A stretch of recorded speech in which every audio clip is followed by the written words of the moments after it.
Assalamualaikum warahmatullahi wabarakatuh. Perkenalkan, nama saya Madidin Viadana. Saya dari program studi Kewirausahaan Universitas Pembangunan Nasional Veteran Jawa Timur Surabaya. Di sini saya akan mempresentasikan penelitian saya yang berjudul tentang strategi pengembangan bisnis usaha dengan metode analisis SWOT pada jasa pijat refleksi resume berbasis home service di Kabupaten Jombang.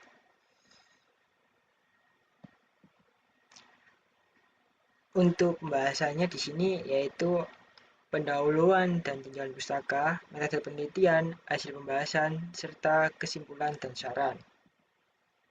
Yang pertama yaitu pendahuluan latar belakang, yang dimana layanan pijat berkembang dari terapi tradisional menjadi bisnis jasa bernilai ekonomi dengan bagian gaya hidup masyarakat yang sehat.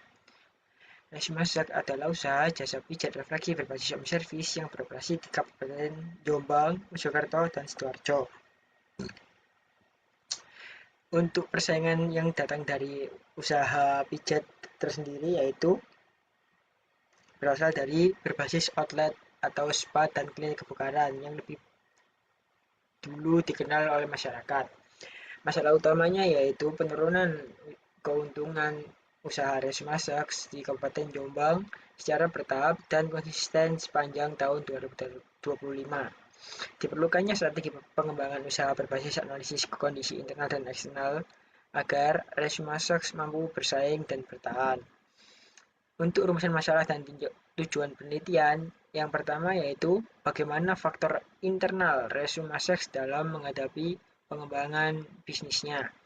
Yang kedua, bagaimana faktor eksternalnya dalam strategi pengembangan bisnis. Dan yang ketiga, bagaimana strategi pengembangan bisnis yang didapat melalui analisis SWOT.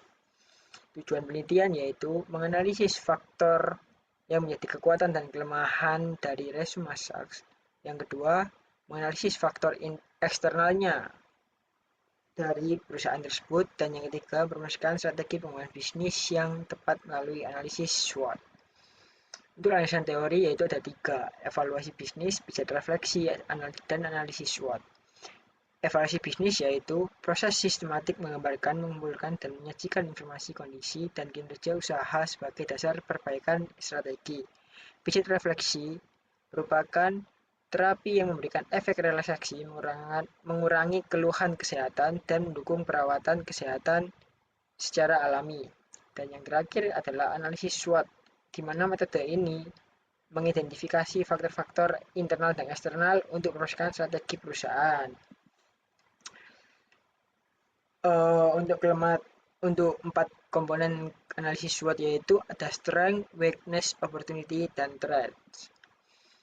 Untuk kerangka berpikir peneliti, di sini saya ada 4 kerangka berpikir yang saya temukan.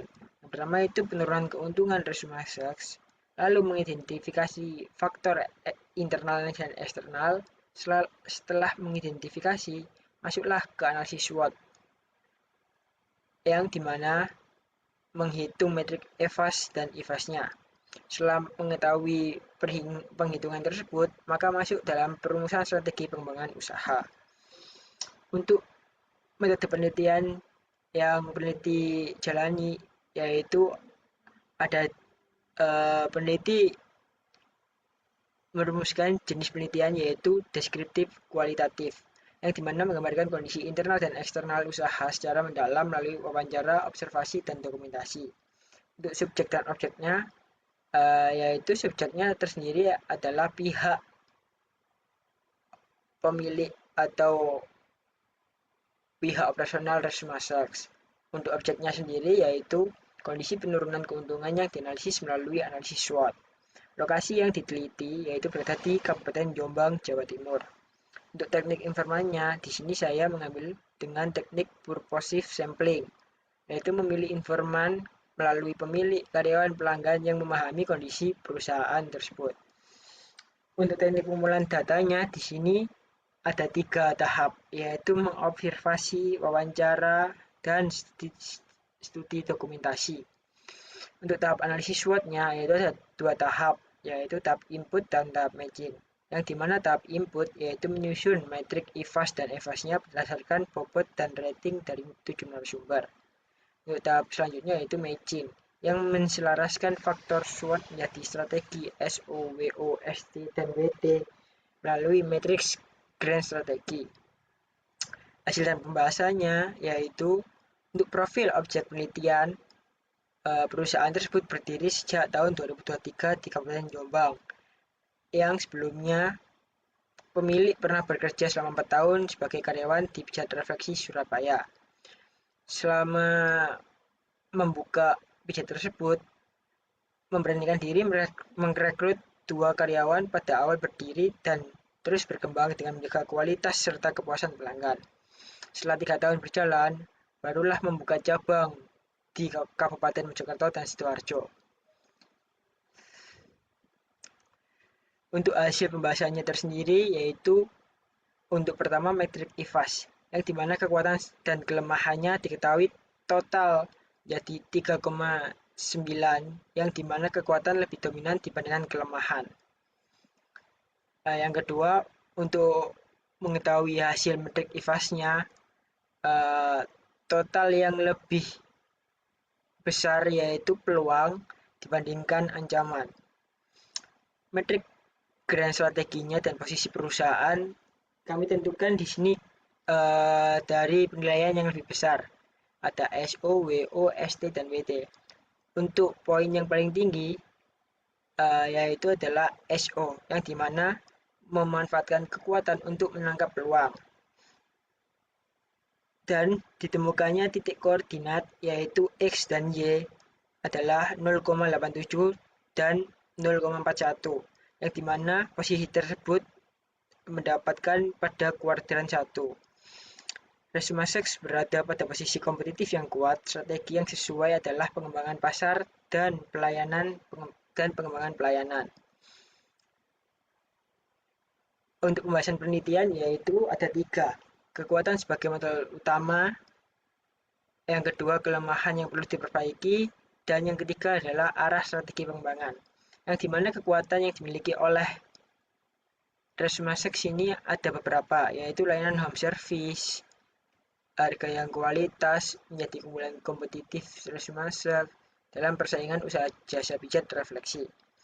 Untuk kelemahan yang perlu diperbaiki yaitu promosi yang belum maksimal serta kendala operasional atau kerusakan saat menjalankan pijat refleksi tersebut. Dan yang terakhir adalah arah strategi pengembangan, yang dimana faktor internal menjadi dasar penyusunan strategi, yang dimana kekuatan dipertahankan dan dikembangkan, sedangkan kelemahan diperbaiki agar tidak menghambat pertumbuhan usahanya. Untuk kesimpulan tersendiri yaitu ada 5 kesimpulan. Yang pertama, Resummasex memiliki kekuatan yang berupa layanan home service, yang dimana terapi berpengalaman, pelayanan profesional, dan harga yang sesuai dengan kualitas. Untuk yang kedua yaitu kelemahan, yang dimana mencakup promosi yang belum optimal, kendala terhadap jarak tempuh, serta resiko kerusakan peralatan. Yang ketiga adalah peluang eksternal. Peluang eksternal berupa meningkatnya kesadaran masyarakat melalui tren home service dan memudahkan pemasaran digital. Yang keempat adalah ancaman. Ancaman meliputi persaingan usaha berbasis outlet hingga perubahan kondisi ekonomi dan preferensi konsumen.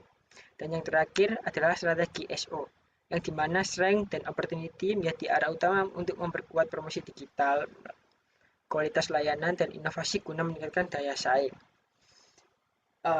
Untuk saran tersendiri bagi perusahaan dan bagi peneliti selanjutnya yaitu meningkatkan promosi melalui media sosial atau marketplace jasa agar layanan bisa dikenal luas oleh masyarakat. Dan bagi peneliti selanjutnya bisa mengembangkan penelitian yang lebih luas dan mendalam agar dapat merumuskan strategi pengembangan usaha yang lebih tepat. Untuk presentasi saya sekian.